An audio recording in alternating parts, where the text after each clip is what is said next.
Hello family, aiwa tadzoka zvekare nokutambirai nemufaro pachannel yenyu inopisa inopopota. Aiwa vazhinji kavanoiziva, but guys tokumbira muklikawo button subscribe. Aiwa tiendeka kumberi tiri tese pamwe chete. Okay, aiwa tiwanze kuda kwanza kutaura sei munoziziva mufans. Okay, ndinova ndikuti tauya nevidhio riripo raProphet Madungwe zvavanga vachitaura mushure mekunge vatengerwa mota nasei wicknel.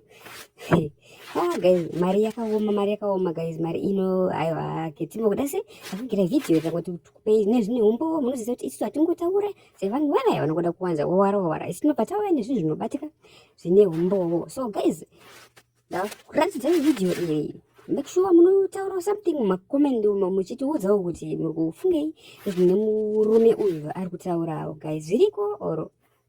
Okay, don't forget to like, share, subscribe. Video redu ndeiro oyo.